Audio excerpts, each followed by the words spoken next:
I recently moved my 1965 South Bend Heavy 10 lathe from my parents' shop to my garage.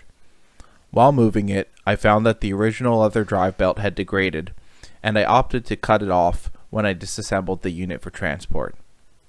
Although some people choose to use leather belts, it has been my experience that a properly glued serpentine belt provides superior torque transfer.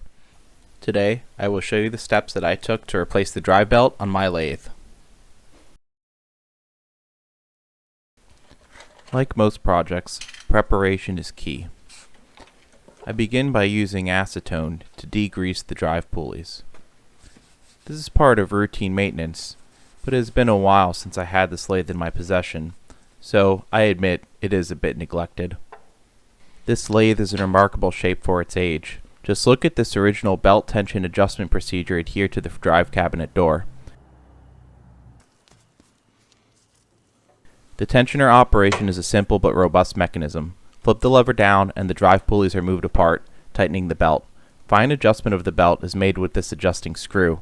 I have it set to the shortest position and will need to keep this in mind when I cut the new drive belt.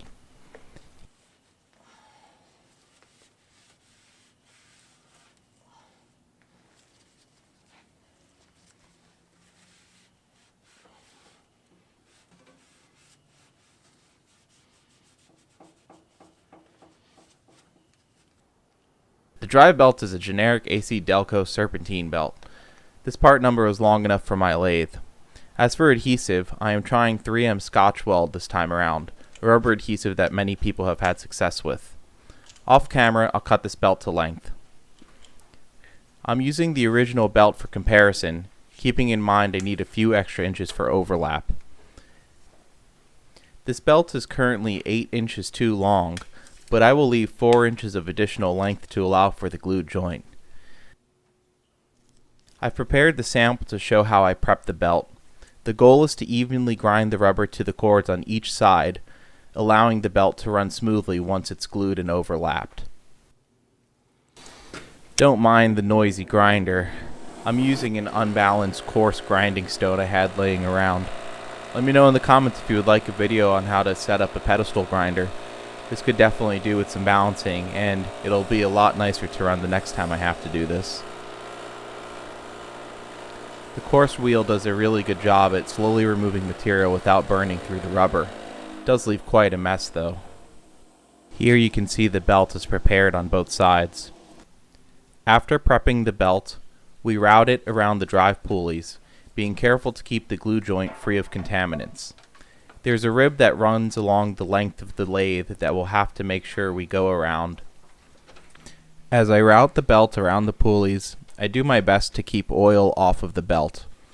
Inevitably, the belt will get dirty, and we'll have to prep it by cleaning it with acetone before applying adhesive.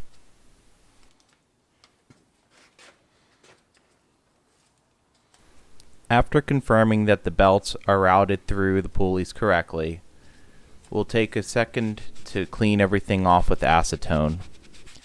It is crucial that the belt ends are evenly aligned to prevent belt hop. I start by gluing just one edge and clamping the belt. The glue gives you a moment to work, but you do want to work quickly once you get things together.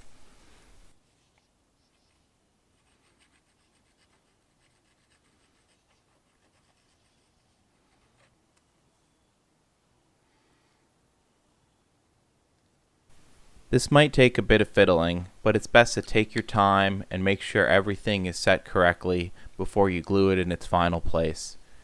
This belt should last us a pretty long time, and if there's any hop, we might see it in the work, so it's best to really just be patient here and make sure things go together smoothly.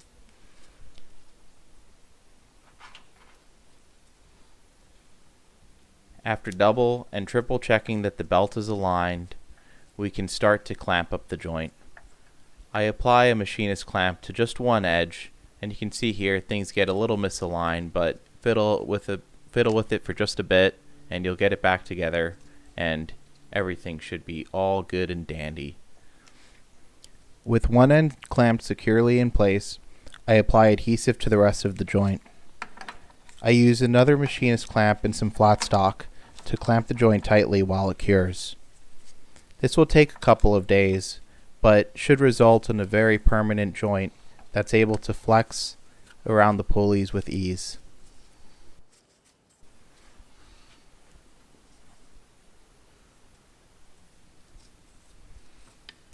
You'll see here I move the clamps around just to make sure that we're clamping equally across the lap joint.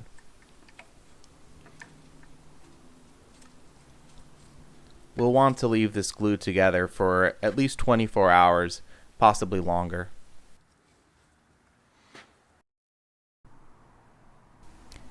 After a few days have elapsed, I've removed the clamps to find the adhesive fully set. As the belt runs in, this joint will soften a bit and should run more smoothly. Still, at this point in time, after putting the tensioner on, we can see that the belt does self-center on the pulleys as it should.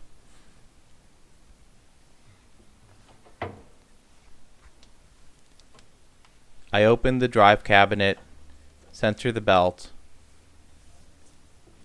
put the tensioner on, and confirm that we have the correct tension set. The belt should be just tight enough so that slippage does not occur under heavy use. This feels about right. So what's next?